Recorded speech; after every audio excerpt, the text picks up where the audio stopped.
The Nebraska soil tells no lies. 4 generations of calloused hands have worked this earth, coaxing life from dust through drought and plenty. Now, that same earth holds only broken promises. Thunder rolls across a darkening prairie as a man with a bronze star in his pocket and foreclosure notice in his glove box stares at skies that won't yield rain. 93 years of family history reduced to 60 days and a dollar figure. The vultures are circling men in expensive suits who've never seen a seed sprout, who measure a farm's worth in algorithms instead of harvests. But fate has a way of arriving unannounced. When metal tears through storm clouds and fire blooms against the twilight, worlds that should never meet collide in a heartbeat decision. A wounded aircraft, a desperate rescue, and a secret buried in the soil itself, one worth killing for. Some debts can never be repaid. Some land can never be replaced. And some storms bring more than just rain to the parched earth of America's heartland. Thomas Miller stood at the edge of his cornfield, the morning sun casting long shadows across land his family had worked for 4 generations. His weathered hands, spotted with age and marked by decades of labor, trembled slightly as he clutched the foreclosure notice from First Plains Bank. 60 days. After 93 years of Miller's farming this Nebraska soil, the bank was giving him 60 days to come up with $287,000 or lose everything. At 62, Thomas was too young to surrender, but too old to start over. The drought had stretched into its 3rd year, turning what should have been lush cornfields into stunted, yellowing reminders of his failure. He folded the notice carefully and tucked it into the pocket of his faded denim shirt. Beside the Bronze Star medal, he always carried a reminder of another time when survival had seemed impossible. "Talking to the corn won't make it grow, Dad," said a voice behind him. Thomas turned to see his son Michael leaning against the fence post. At 35, Michael had escaped farm life for an accounting job in Omaha, returning only for obligatory weekend visits that grew increasingly tense as the farm situation worsened. "Sometimes the corn listens better than people," Thomas replied, walking toward the old Ford pickup that had belonged to his father. "Frank Wilson wants to meet this afternoon. Says he might have options." Michael snorted. "Frank Wilson hasn't offered a real option to a farmer since 1995. First Plains is just waiting to add our land to their collection." Thomas didn't argue. They both knew the story playing out across Nebraska's farmland. Family operations squeezed by rising costs and falling prices, banks foreclosing, and agricultural conglomerates like AgriGlobal snatching up the land. The Miller farm's 320 acres would be a small addition to their empire, but every acre counted in their quest for total market control. "I'm heading to town for supplies," Thomas said, changing the subject. "Need anything?" "Just a miracle," Michael muttered, turning back toward the house. A miracle.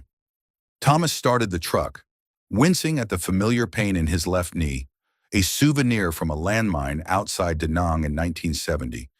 He'd survived worse odds in Vietnam. But the enemy then had been visible. Now it was spreadsheets, loan terms, and faceless corporations that were killing his way of life. The First Plains Bank building dominated Clearwater's main street, its modern glass facade jarringly out of place among the century-old brick storefronts. Inside, the air conditioning hit Thomas like a cold slap, reminding him how much he'd sweat through his good shirt on the drive-in. Frank Wilson's office was what Thomas's father would have called city slick, all chrome, glass, and digital displays showing commodities prices that scrolled by like a funeral procession for family farming. "Thomas, good to see you," Frank said, not bothering to stand. At 40-something, Frank had taken over from his father, who had at least known farmers by name rather than by account number. "I've reviewed your situation, and I've got to be straight with you. It's not good. Didn't drive 30 miles for you to tell me what I already know." "Frank?" Frank sighed, tapping his tablet. "Your loan-to-value ratio is upside down. Corn futures are in the tank. And let's be honest, your equipment is practically antique. Most operations your size automated years ago." "Most operations my size are gone," Thomas corrected. bought up by Agri Global and turned into robot farms. That's actually what I wanted to discuss. Frank slid a glossy folder across the desk. Agri Global has expressed interest in your property. Given its location adjacent to their other recent acquisitions, they're willing to offer a premium. Thomas left the folder untouched. My grandfather pulled that land through the Dust Bowl with nothing but mules and hope. My father modernized during the Green Revolution while keeping the soil healthy when others were poisoning theirs. And now you want me to hand it over to become another corporate wasteland. Frank's professional smile flickered. Thomas, I understand the emotional attachment, but this is business. The offer would clear your debt with enough left to set you up comfortably. Many of your neighbors have already made the transition. You mean surrendered? I mean adapted. Look, the deadline stands. 60 days. But I'd consider Agri Global's offer. It's the best option you've got. Thomas finally reached for the folder. Not to read it, but to have something in his hands besides the urge to reach across the desk and grab Frank by his designer tie. I'll think about it. Outside, dark clouds were gathering on the western horizon. The weather report had mentioned possible severe thunderstorms, which normally would have been welcome in drought conditions. But Thomas knew from experience that what his fields needed was gentle, soaking rain, not the violent downpours that would run off the hardened soil and cause more erosion. His truck protested as he turned the key, coughing twice before the engine caught. Another repair he couldn't afford loomed on the horizon. As he pulled onto Main Street, he passed a group of farmers gathered outside the diner, men and women he'd known his entire life, their faces etched with the same worry lines as his own. Many had already lost their farms. Others were hanging on by their fingernails, just like him. Thomas raised his hand in greeting but didn't stop. He couldn't bear another conversation about who was selling out, who was holding on, and who had given up entirely. Jim Crowley had shot himself in his barn last spring when the bank took his family's Century farm. Thomas had helped Jim's widow clean out the farmhouse before Agri Global's property managers arrived. The rain started as Thomas reached the outskirts of town, fat drops hitting his windshield with increasing intensity. By the time he turned onto the county road that would take him home, the storm had intensified into a blinding downpour. Lightning cracked across the sky, illuminating fields that had once represented the heartland's bounty, but now seemed like monuments to a dying way of life. Thomas slowed the truck to a crawl, peering through the windshield as the wipers fought a losing battle against the deluge.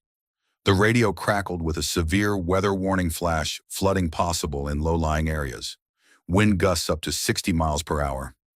He briefly considered pulling over, but knew the road back to the farm included a creek crossing that could flood quickly. Better to press on and get across while he still could. The crack of thunder was so close it made him flinch, followed immediately by a blinding flash of lightning that illuminated the sky directly ahead. In that brief, electric moment, Thomas saw something impossible, the distinctive shape of a small aircraft, flying dangerously low, its outline wavering in the storm. What in God's name, he muttered, straining to see through the rain. Another lightning flash confirmed it a plane, no more than a few hundred feet up, clearly struggling against the wind. No pilot with any sense would be flying in these conditions, especially not in what looked like a single-engine craft. As he watched in disbelief, the plane pitched violently to one side, seemed to recover momentarily, then began an unmistakable downward trajectory. Thomas's heart hammered against his ribs. The aircraft disappeared behind a line of trees, followed seconds later by a dull thud and the distant glow of flames, visible even through the curtain of rain. Without conscious thought, Thomas wrenched the steering wheel to the right, turning onto a muddy access road that ran parallel to the Hayes property. The truck slid in the mud, nearly sending him into the ditch before he regained control. His hands gripped the wheel so tightly his knuckles showed white, while his mind ran through mental calculations where exactly the plane had gone down, how to reach it through fields that were rapidly turning to quagmires. Whether anyone could have survived such a crash. The access road ended at a cattle gate. Thomas slammed the truck into park and grabbed the emergency kit he kept behind the seat, a habit from his farming days when help was often miles away. His knee screamed in protest as he jumped down into mud that sucked at his boots, but he ignored it, moving with a purpose and focus he hadn't felt in years. The gate yielded to his desperate strength, and he pushed through, running now despite the pain, guided by the orange glow visible through the rain and gathering darkness. The crash site was in Hayes' south pasture, maybe a quarter-mile away. Thomas could smell it now, burning fuel and hot metal, bringing back memories of helicopter crashes in Vietnam that he'd spent decades trying to forget. He splashed through a flooded drainage ditch, the water reaching mid-thigh, almost losing his footing on the slippery bottom. The current tugged at him, surprisingly strong, but he pressed forward, emerging on the other side gasping but determined. The plane had carved a path through a stand of young cottonwoods before coming to rest against a larger tree. The front section was crumpled like an aluminum can, and flames licked up from where the engine compartment should have been. It wasn't a normal civilian aircraft, its lines were too sleek, the materials obviously specialized. Some kind of experimental plane, Thomas guessed, though what it was doing over rural Nebraska in a thunderstorm was beyond comprehension. "Hello," he shouted, approaching the wreckage cautiously. Anyone alive, only the crackle of flames and the drumming of rain answered him. The heat was intense now, forcing him to shield his face as he circled toward what remained of the cockpit. The canopy was partially shattered, offering a glimpse of a figure inside, slumped over the controls. Thomas knew the aircraft could explode at any moment, but found himself moving closer, driven by the same instinct that had once made him run toward downed helicopters rather than away from them. His knee throbbed in rhythm with his racing pulse as he reached the cockpit and peered inside. The pilot was wearing a specialized flight suit and helmet, both bearing insignia he didn't recognize. Blood trickled from beneath the visor, but as Thomas watched, the figure stirred slightly. Alive. Without further hesitation, Thomas grabbed the emergency release lever on the canopy's exterior, thanking God that some engineer had made it obvious enough for even a civilian to find. The mechanism yielded with a hydraulic hiss, raising what remained of the shattered canopy. The heat was blistering now, singeing the hair on his arms as he reached in to release the pilot's harness. "I've got you," he grunted, pulling the limp form free of the wreckage. "Hold on!" The pilot was lighter than expected, but still a substantial burden for a man Thomas's age with a bad knee. He hoisted the figure over his shoulder in a fireman's carry and began the retreat from the burning aircraft, each step a battle against mud, rain, and exhaustion. They were 20 yards away when the plane exploded, the concussion knocking them both forward into the mud. Thomas instinctively covered the pilot's body with his own as debris rained down around them, his ears ringing from the blast. When he dared to look up, the aircraft was fully engulfed, any evidence of its unusual design now obscured by a fireball that hissed defiantly against the falling rain. Thomas turned his attention to the pilot, carefully removing the helmet to assess injuries. He found himself looking into the face of a woman perhaps in her late 50s, Hispanic features etched with lines of experience, her short salt and pepper hair matted with blood from a nasty gash above her right temple. Her eyes fluttered open briefly, revealing irises so dark they were almost black, before closing again. "Ma'am, can you hear me?" Thomas checked her pulse, rapid but strong. "I'm going to get you to safety." No response, but her breathing seemed steady. Thomas retrieved the pilot's helmet, noting its unusual complexity, then lifted her again, adjusting his grip to distribute her weight more evenly. The return journey was even more arduous. The drainage ditch had risen further, and his knee felt like it might give out with each step. But the old determination that had kept him alive in Vietnam, that had sustained him through drought and loss and hardship, propelled him forward. By the time they reached his truck, Thomas was running purely on adrenaline and stubbornness. He laid the pilot carefully in the passenger seat, secured her with the seatbelt, and placed the helmet on the floor. His hands were shaking as he tried his cell phone. No service, as expected in this weather and location. The nearest hospital was in Clearwater, at least 30 minutes away in good conditions. In this storm, on roads that might already be flooding, it could take twice that long. Thomas made a quick decision. His farm was closer 15 minutes if they were lucky. He had a well-stocked first aid kit, and his neighbor, Sarah Johansson, was a retired nurse who lived just 2 miles down the road. If the pilot's condition worsened, he'd get Sarah's help. The truck struggled through the deepening mud, windshield wipers fighting a losing battle against the torrent. Thomas stole glances at his passenger, noting with concern that blood was still seeping from her head wound. He reached behind the seat, fumbling for an old but clean bandana, then pressed it carefully against the cut. "Hold on, ma'am," he said, though he doubted she could hear him. "Almost home."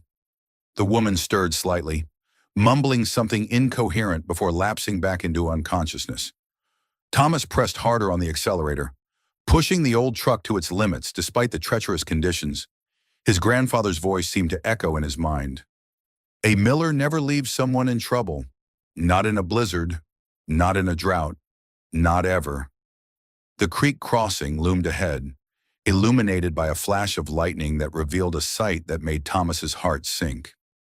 The normally placid stream had become a churning brown torrent that overflowed its banks, covering parts of the road on both sides. But the concrete bridge itself remained above water, barely. Thomas slowed, assessing the situation. Turning back wasn't an option. Going forward meant risking a flash flood sweeping them away. As he hesitated, the injured pilot groaned, her head rolling to one side. The decision made itself. "Hang on," he muttered, shifting into low gear. "This might get rough." He eased the truck onto the bridge, feeling the powerful vibration of rushing water through the steering wheel. Halfway across, a massive tree trunk came hurtling downstream, slamming into the bridge's support with a crack that seemed louder than the thunder. The truck shuddered with the impact, but the old concrete held.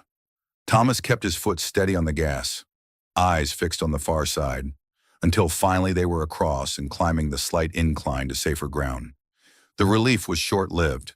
As they approached the farm's long driveway, Thomas saw that the lower sections of his cornfields were already flooding, not enough rain to save the crops, but plenty to drown already stressed plants and cause more soil erosion. Another financial hit he couldn't afford, but right now that concern would have to wait.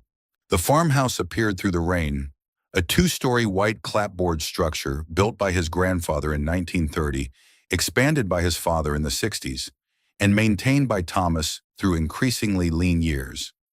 The barn stood nearby, its red paint faded but intact, while the collection of outbuildings and equipment sheds spoke to the farm's former prosperity. Thomas pulled up as close to the front porch as possible, killed the engine, and hurried around to the passenger side. The pilot's condition hadn't improved, if anything. Her breathing seemed more labored, and her skin had taken on an alarming pallor. With a strength born of desperation, Thomas lifted her from the truck and carried her toward the house, struggling up the porch steps as lightning illuminated the scene like a strobe light. Inside, he gently laid her on the living room sofa, his mother's handmade quilt still draped across its back from when she'd been alive. The power flickered ominously as Thomas retrieved his extensive first aid kit, a necessity for farmers who often treated their own injuries rather than drive miles to the nearest doctor. He worked methodically, cleaning the head wound, applying butterfly bandages to close it, checking for other injuries. Her right shoulder seemed swollen, possibly dislocated, and bruising was already appearing on her ribs. But her pupils were equal and reactive when he checked with a penlight. A good sign. Thomas was just finishing when the power failed completely, plunging the house into darkness broken only by lightning flashes through the windows. He lit the kerosene lanterns kept ready for such occasions, their warm glow softening the pilot's features as he continued his assessment. Her flight suit was unlike anything he'd seen before, made of some material that seemed to repel the blood and mud, with integrated padding at key points and pockets containing high-tech devices he couldn't identify. There was a name tape above the breast pocket, partially obscured by Dirt Vasquez. "Ms. Vasquez." Thomas tried, gently patting her hand. "Can you hear me?" Her eyelids fluttered, then opened. For a moment, confusion clouded her features, followed by alarm as she tried to sit up. "Easy," Thomas said, placing a steadying hand on her uninjured shoulder. You've been in an accident. Your plane went down. Plane, she repeated, her voice raspy but clear. Recognition dawned in her eyes, followed immediately by panic. The prototype. Did it? It exploded, Thomas said simply. Nothing left but wreckage now. She closed her eyes briefly, pain crossing her features that seemed unrelated to her physical injuries. Anyone else see it go down? Just me. As far as I know, storms kept most folks indoors. Thomas tilted his head, studying her. You're lucky to be alive. Ms. Vasquez. Elena, she corrected automatically, then winced as she tried to move her right arm. And luck had nothing to do with it. I aimed for the softest spot I could find. Her dark eyes assessed him with surprising sharpness for someone who'd just survived a plane crash. You pulled me out. Thomas nodded. Vietnam taught me not to leave people in burning wreckage. Understanding flickered across her face. Marine Army, 1st Cav Division, 1968 to 71. A ghost of a smile touched her lips. Air Force, though that was a long time ago. She glanced around the room, taking in the well-worn furniture, family photos on the walls, the agricultural almanac stacked on the coffee table. This is your farm. What's left of it? Thomas stood, his knee protesting after the evening's exertions. You need proper medical attention, but the storms made that impossible for now. Roads are flooding, phones out, and cell service is spotty at best out here, even in good weather. Elena attempted to sit up again, more carefully this time, and Thomas helped position her against the arm of the sofa. I appreciate your help, Mr. Miller, Thomas Miller. Mr. Miller, but I need to contact my people. They'll be looking for me, and there are complications that need addressing. Thomas raised an eyebrow. Complications like why an experimental aircraft was flying through a severe thunderstorm over rural Nebraska. When she didn't immediately answer, he added, or why you seem more concerned about who saw the crash than your own injuries. Elena's expression hardened slightly. It's complicated. Always is. Thomas moved toward the kitchen. I was about to make coffee. Storm's not letting up anytime soon, so we might as well be comfortable while you figure out what you're going to tell me. Left alone, Elena Vasquez carefully assessed her situation. The head wound was painful but not debilitating. Her shoulder dislocated. She was certain would need proper treatment. Ribs bruised but probably not broken. The prototype was destroyed, which was both a disaster and, possibly, a blessing. And her rescuer, this Vietnam veteran farmer, was clearly sharper than he let on. When Thomas returned with 2 steaming mugs, she had managed to sit up fully, her left hand instinctively checking for the secure satellite phone that should have been in her flight suit's inner pocket. It wasn't there. Looking for this, Thomas placed a high-tech device on the coffee table beside her coffee. Fell out while I was treating you. Doesn't look like any phone I've ever seen. Elena reached for it with her good hand. It's specialized equipment. For specialized pilots, Thomas finished, settling into his recliner with a barely suppressed groan. His knee was on fire after the evening's exertion. What exactly were you testing out there, Millie Vasquez? Because that wasn't any normal Cessna or Piper. She cradled the device in her lap, not attempting to use it yet. You're right, and I owe you my life, so you deserve some truth. She took a careful sip of coffee, organizing her thoughts. I'm a test pilot, retired Air Force, now private sector. The aircraft was a prototype with certain advanced features. That's all I can really say. Thomas nodded slowly. And what made you take this advanced prototype into a level 4 thunderstorm over farmland? Elena's jaw tightened. That wasn't planned. Weather reports predicted this system days ago. I'm not talking about the weather. She met his gaze directly. I was forced down. Thomas set his coffee aside. Forced by who? That's what I need to find out. Elena attempted to reach for the satellite phone with her right arm, winced sharply, then switched to her left. My shoulder. Dislocated. I think I can try to set it, but it'll hurt like hell. Wouldn't be the first time. She managed a tight smile. I'd appreciate it. Thomas moved to sit beside her on the sofa. This is going to be unpleasant. Just do it quickly. He positioned himself carefully, placed one hand on her shoulder blade, and gripped her arm with the other. On three. 1. He moved suddenly, applying firm, steady pressure in the correct direction. There was a sickening pop as the joint realigned. Elena's face went white, but she didn't cry out, just one sharp intake of breath, followed by a string of Spanish that Thomas guessed weren't pleasantries. After a moment, she exhaled slowly. You said on 3. They always tense up on 3. Thomas returned to his chair. Should feel better soon, though you'll need to keep it immobilized. She experimentally moved her fingers, then carefully rotated her wrist. Thank you. You've done that before. Farm accidents happen. You learn to handle things yourself out here. He watched as she activated the satellite phone, its display casting a blue glow on her face. So who forced you down and why? Elena typed something one-handed, then set the device aside. I've sent my coordinates. A recovery team will be dispatched when weather permits. She hesitated, then seemed to make a decision. The company I work for, Heartland Agricultural Innovations, has developed technology that certain competitors find threatening. The prototype I was testing incorporates some of that technology. Agricultural innovations. Thomas's skepticism was evident. That thing that crashed in my neighbor's field didn't look like any farm equipment I've ever seen.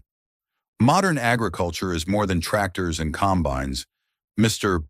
Miller, there was a hint of condescension in her tone that made Thomas bristle. Aerial mapping, soil analysis, targeted resource distribution.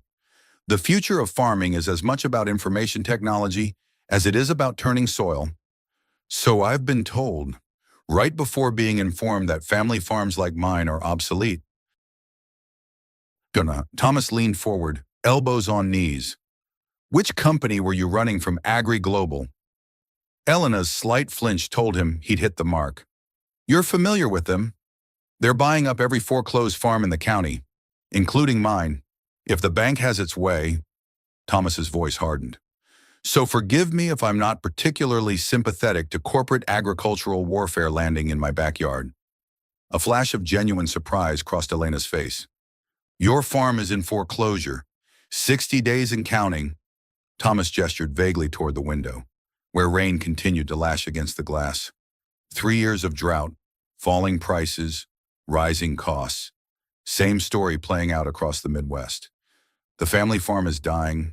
Miss Vasquez and companies like yours and Agri Global are writing the obituary. Elena studied him with new interest. How long has your family been here? Since 1930. My grandfather broke this ground during the Dust Bowl. My father expanded it during the boom years. I've spent the last 2 decades watching it shrink back to survival size. A bitter smile twisted his lips. Though apparently even that's too large for a family operation nowadays. The satellite phone chimed, drawing Elena's attention. She read the incoming message, her expression darkening. The recovery team can't make it until morning, minimum. The storm system is too widespread for helicopter extraction. She looked up at Thomas. I hope my presence won't be an imposition. Saving your life was the imposition. Ma'am, letting you sleep on the couch is just hospitality. Thomas stood, his knee finally stiffening up after the adrenaline had worn off. I'll find you something to wear besides that flight suit and make up the guest room. As he limped toward the stairs, Elena called after him. Mr. Miller, thank you. Not everyone would have done what you did tonight. Thomas paused at the foot of the stairs, one hand gripping the banister to take weight off his bad knee. Around here, we still look out for each other. It's about the only thing corporate agriculture hasn't managed to take from us yet. Morning arrived with unexpected brilliance, the storm having cleared overnight to leave behind a washed-clean world of vibrant colors and dripping foliage. Thomas woke at his usual pre-dawn hour, habit overcoming his exhaustion from the previous night's events. His knee had stiffened painfully, requiring the cane he usually refused to use. As he made his way downstairs, he found the living room empty, the quilt neatly folded on the sofa where Elena had initially rested. For a moment, he wondered if she'd somehow been extracted during the night. But then he heard movement from the kitchen, the subtle clink of a spoon against ceramic. Elena Vasquez sat at his kitchen table, dressed in an old flannel shirt of his that hung loosely on her frame, and a pair of jeans that must have belonged to his late wife, judging by how they'd been cinched with a belt.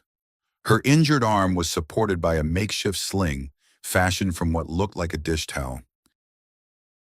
Before her on the table lay a neat stack of papers, some of Thomas's farm records that he'd left out. He realized with a twinge of annoyance. "Hope you don't mind," she said, gesturing to the steaming mug before her.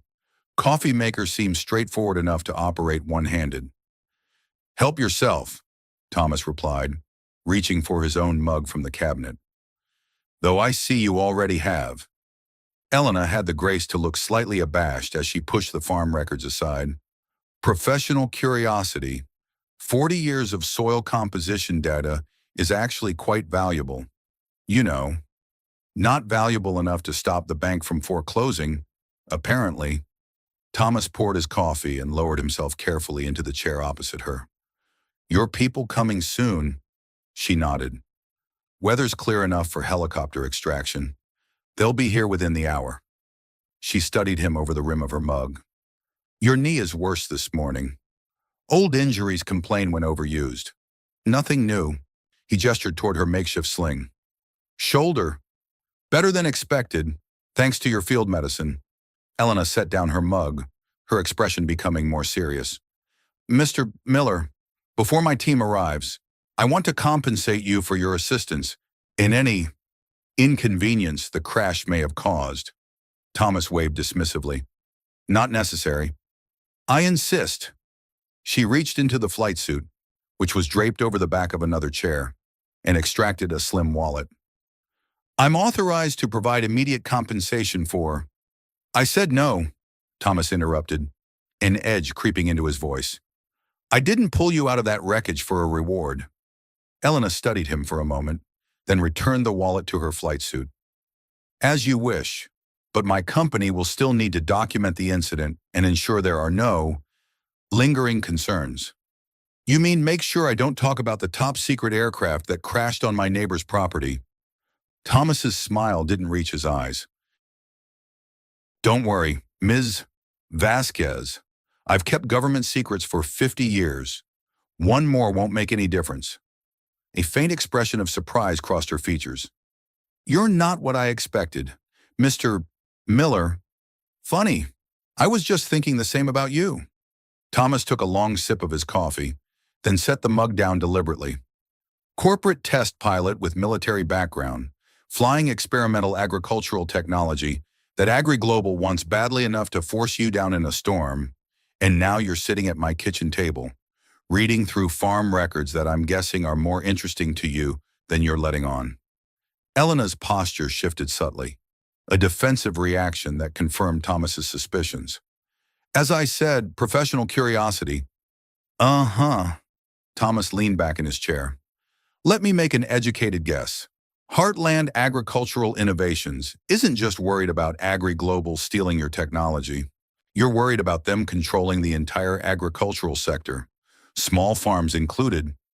A flicker of genuine emotion crossed Elena's face before she masked it. "What makes you say that?" "Because you're too interested in my farm's data, soil samples spanning decades, crop rotation records, rainfall patterns. This is historical environmental data that big ag companies would kill for. Literal ground truth that their satellites and drones can't replicate." Thomas's eyes narrowed slightly. "What exactly does HII want with family farm data, Ms. Vasquez?" The distant thrum of helicopter rotors saved Elena from having to answer immediately. She rose from the table, gathering the flight suit with her good arm.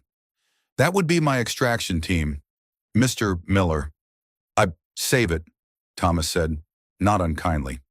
"You have your secrets. I respect that. Just remember that whatever game you're playing with AgriGlobal, There are real people caught in the middle. People who've worked this land for generations and are about to lose everything.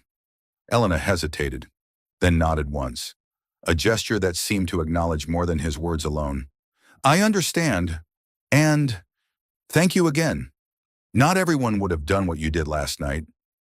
Thomas followed her outside at a slower pace, his cane tapping against the worn floorboards of the porch as a sleek black helicopter bearing no markings settled onto the open area near his barn. The downdraft flattened the already struggling cornstalks at the field's edge, another small indignity in a season full of them. Two men in nondescript black uniforms emerged from the helicopter and approached Elena, their manner professional but deferential. They spoke briefly, one of them casting occasional glances toward Thomas, before escorting her to the waiting aircraft. At the door, Elena turned and raised her good hand in a final gesture of farewell. Thomas returned it, then watched as the helicopter lifted off, banking sharply to the east before disappearing over the horizon.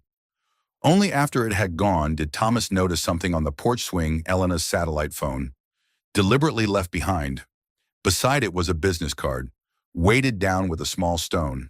He picked it up, examining the embossed lettering Elena Vasquez, Chief Executive Officer, Heartland Agricultural Innovations, preserving the future by honoring the past.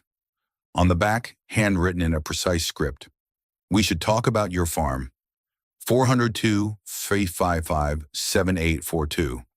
Thomas pocketed the card, his mind racing with implications. The CEO of HAI had crashed on his neighbor's property, been rescued by him, and now wanted to talk about his farm. It couldn't be coincidence, yet nothing about the previous night's events suggested it had been planned. He was still pondering this when the sound of tires on gravel announced Michael's return. His son emerged from his modest sedan, looking like he'd slept poorly, his city clothes a stark contrast to the farm setting. Was that a helicopter I saw from the highway? Michael asked, climbing the porch steps. Since when do you rate executive transport?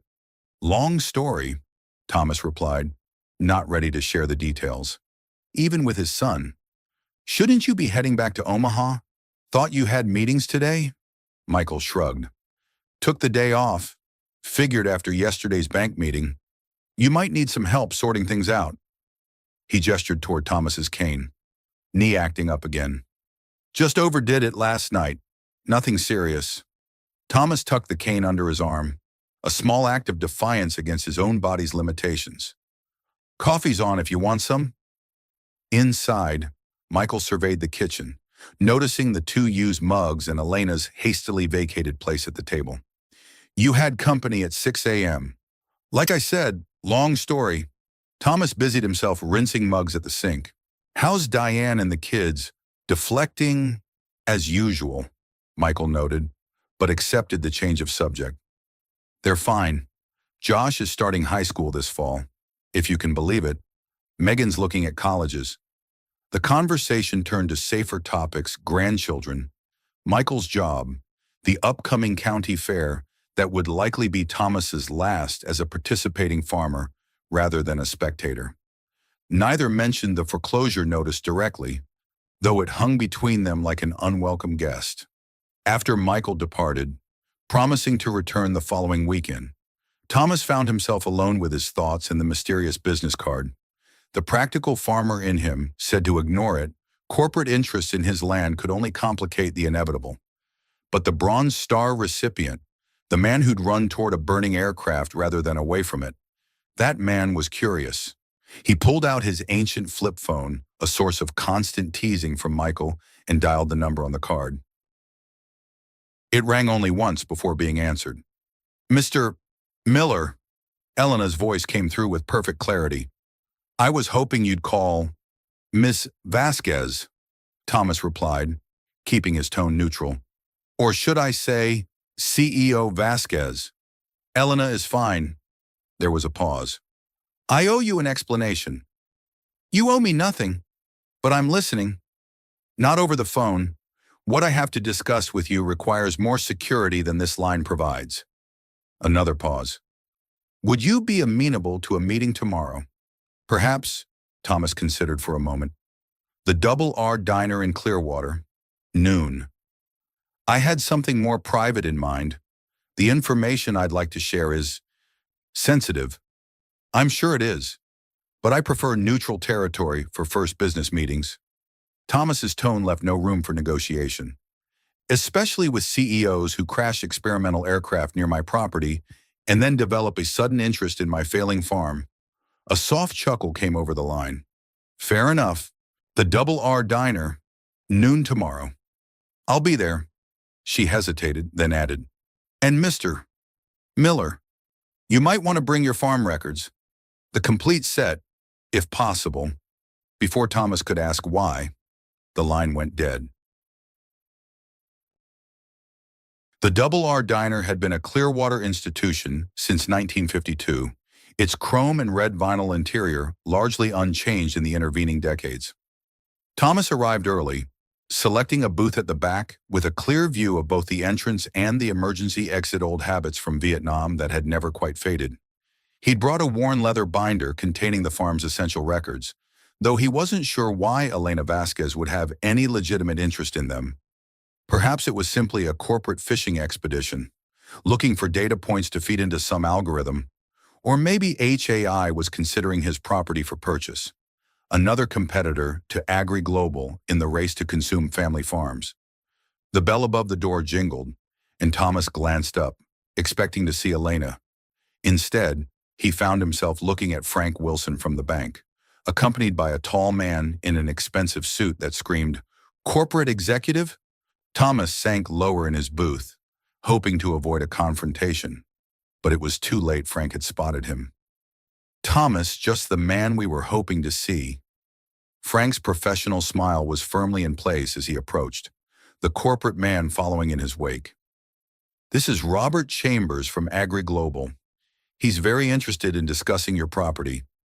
Thomas didn't stand or offer his hand. "Seems my farm is suddenly popular, but I'm afraid I'm waiting for someone." "Gentlemen," Frank smiled, dimmed slightly, "this won't take long. Mr. Chambers has been authorized to increase AgriGlobal's initial offer by 15%. Given your situation, I thought you'd want to know immediately. 15% more for land my family has worked for nearly a century." Thomas kept his voice level, though anger simmered beneath the surface. "How generous." The corporate man Chambers spoke for the first time, his tone smooth and practiced. "Mr. Miller, we understand the emotional attachment to family property, but farming is changing. Operations like yours simply can't compete with modern agricultural methods. AgriGlobal is offering you a dignified exit and fair compensation." "Dignified exit," Thomas repeated, the words tasting bitter. "Is that what you call it when you buy foreclosed farms for pennies on the dollar and replace generations of knowledge with drones and algorithms?" Chambers' smile remained fixed, but his eyes hardened. "We call it progress, Mr. Miller, the future of agriculture. Your neighbors have understood this reality, the Johanssons, the Petersons, the Hayes family. All have accepted our offers." Thomas felt a chill. Hayes, where Elena's plane had crashed.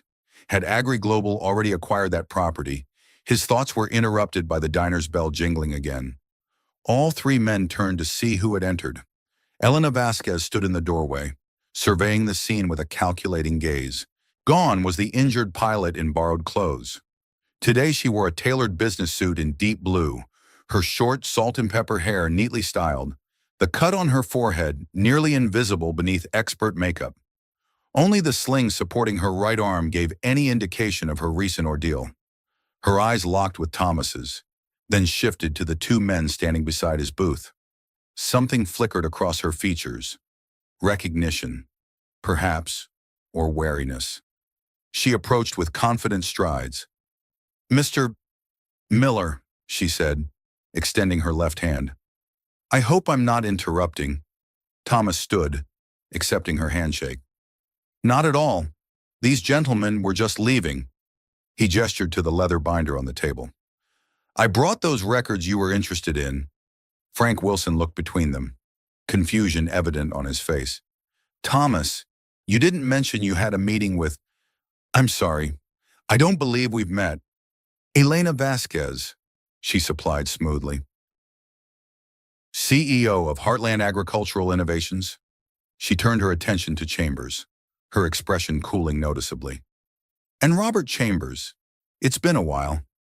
The agri-global executive had gone very still, his corporate polish momentarily cracked. Elena, this is unexpected. I imagine it is. Her smile didn't reach her eyes. Especially given yesterday's weather event. Thomas watched the exchange with growing interest. There was clearly history between these two, and Elena's reference to the weather event seemed to carry significant weight, judging by Chambers' barely concealed discomfort. Frank, sensing tension but not understanding its source, attempted to regain control of the situation. Ms. Vasquez, if you're interested in the Miller property, I should inform you that AgriGlobal has already made a substantial offer. Has the property been foreclosed upon? Elena asked, her tone suggesting she already knew the answer. Well, no, not yet, but then it's not the bank's place to solicit or accept offers. Is it? Elena turned her attention back to Thomas. Mr. Miller and I have a private meeting scheduled. If you'll excuse us. Frank looked like he wanted to object, but Chambers placed a restraining hand on his arm. We'll discuss this another time, Mr. Miller. His gaze shifted to Elena. Always a pleasure, Elena. We should catch up soon. I'm sure we will, she replied, the undercurrent of tension unmistakable. After the two men had departed, Elena slid into the booth opposite Thomas. I apologize for the theatrics. Robert Chambers and I have history. So I gathered. Thomas reopened the leather binder that contained his farm records. You want to tell me what's really going on here, because I'm getting tired of being the only one who doesn't know why my failing farm is suddenly the center of corporate attention. Elena signaled to the waitress for coffee before responding. It's complicated. Mr. Miller, you said that last night. Try again. She studied him for a moment, then nodded as if coming to a decision. Very well. The simple version is that your farm sits on land with unique properties that both HAI and AgriGlobal are very interested in. Thomas frowned. Unique how it's the same soil my neighbors have. Not exactly. Elena accepted a mug of coffee from the waitress, waiting until they were alone again before continuing. Your family's farming practices over the past 90 years have created something extraordinary, a microbiome of exceptional diversity and resilience. Your soil contains bacterial communities that have adapted to drought conditions while maintaining fertility levels that should be impossible given the limited rainfall. Thomas stared at her. How could you possibly know that? The prototype that crashed wasn't just carrying aviation technology. It was equipped with advanced sensing equipment designed to analyze soil composition from the air. Elena took a sip of her coffee. We've been mapping agricultural land across the Midwest for months. Your property shows readings unlike anything we've seen elsewhere. And that's why AgriGlobal wants my land for some bacteria in the soil. Partly, Elena leaned forward slightly. But there's more. Your farm records 90 years of meticulous documentation of planting techniques, crop rotation, fertilizer usage, rainfall patterns. That's a data set that can't be replicated or manufactured. Combined with the soil samples, it could be the key to developing drought-resistant farming methods that don't rely on genetic modification or chemical saturation. Thomas tried to process this information. So both HII and AgriGlobal want my land for research? AgriGlobal wants to exploit it, Elena corrected, her voice hardening. They'll extract what's valuable, patent it, and continue their industrial agriculture model that's destroying family farms across the country. HAI wants to understand it to develop methods that could help small farmers survive in changing climate conditions. Noble goal, Thomas said, skepticism evident in his tone. But you're still a corporation, Miss Vasquez. Profit matters more than preservation. To some, perhaps. Elena set down her mug, her expression sincere. Mr. Miller, I grew up on a family farm in the San Luis Valley of Colorado. My father lost it to drought and debt in 1978. I know exactly what you're facing because I've lived it. The revelation surprised Thomas, though he kept his expression neutral. So this is personal for you. In a way, she gestured to the binder between them. May I? Thomas pushed it toward her, watching as she carefully examined the records his family had maintained for generations. Her good hand traced the neat columns of figures, rainfall measurements, crop yields, soil temperature readings with a reverence that seemed genuine. This is extraordinary, she murmured. Your grandfather was ahead of his time. These composting methods in the 1940s, the windbreak placements, the water conservation techniques during the drought of '56. She looked up, meeting his gaze. Mr. Miller, this isn't just a farm. It's a living laboratory of sustainable agriculture. It's my home, Thomas corrected quietly, and in 60 days, it won't be mine anymore. Elena closed the binder gently. What if it didn't have to be that way? Unless you're offering to pay off my loans out of charity, I don't see alternatives. Not charity, partnership. Elena leaned forward, her voice intense. HODI wants to establish a research station on working farms places where we can study successful adaptation techniques in real-world conditions. Your property would be ideal. We'd provide funding to clear your debt and modernize your operation. In return, we'd establish monitoring stations and continue the documentation your family began. Thomas's eyes narrowed. And who would own the land? You would. That's the point. We're not interested in acquiring property. We want to work with farmers who understand the land intimately. Elena's expression was earnest. Think of it as being paid for knowledge your family has already created. The farm continues operating under your direction, with HAI as a research partner and financial backer. It sounded too good to be true, which in Thomas's experience meant it probably was. And what does HAI get out of this arrangement? Data, exclusive access to the microbiome on your property, first rights to any agricultural innovations developed from our research there? Elena shrugged slightly. And the satisfaction of keeping AgriGlobal from acquiring another family farm. Thomas sat back, considering her words. After decades of struggling alone against market forces and climate change, the idea of a corporate ally was simultaneously appealing and suspect. Why would you crash an experimental aircraft just to make this offer? Elena's expression darkened. I didn't crash intentionally, Mr. Miller. As I told you last night, I was forced down by AgriGlobal. That seems extreme, even for corporate espionage. Not directly, no, but they've contracted with former military pilots who are willing to take risks that conventional corporate security wouldn't. Elena glanced around the diner, then lowered her voice. The timing of their offer to you isn't coincidental. They know we've identified your property as valuable, and they're moving to acquire it before we can establish a relationship. Thomas processed this information, his military training helping him evaluate its plausibility. It seemed far-fetched, yet the tension between Elena and Chambers had been palpable.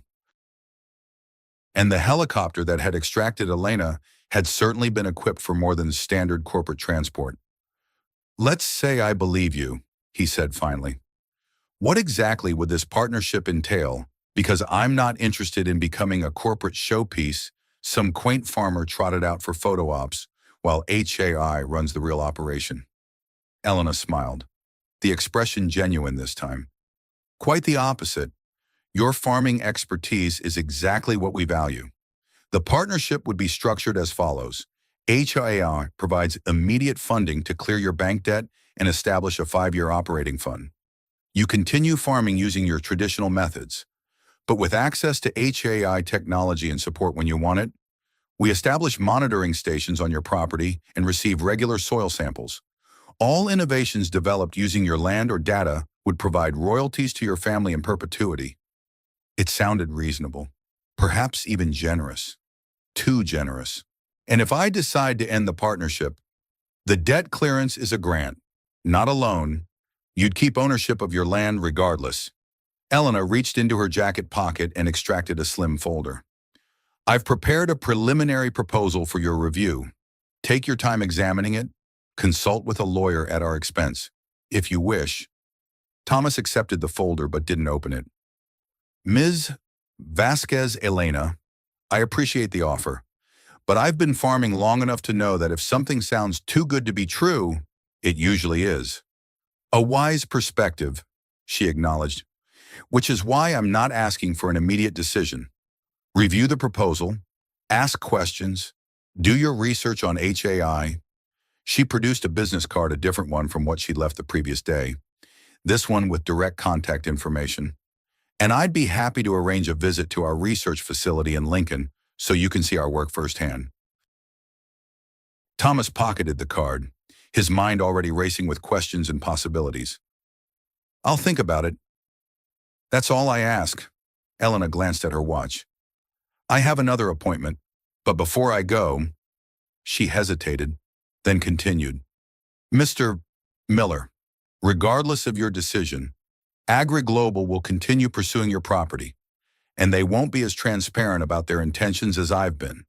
Meaning they've been known to accelerate foreclosures through their banking connections, to create difficulties for farmers who won't sell willingly. Her expression was grave. Frank Wilson may seem like a small-town banker, but First Plains was acquired by Mid-Continental Financial last year, and guess who sits on their board? Thomas felt a chill of recognition. Robert Chambers. Elena nodded. AgriGlobal plays a long game. Mr. Miller, they've been positioning themselves to acquire your property for years. The drought just made it easier. She stood, adjusting her sling slightly.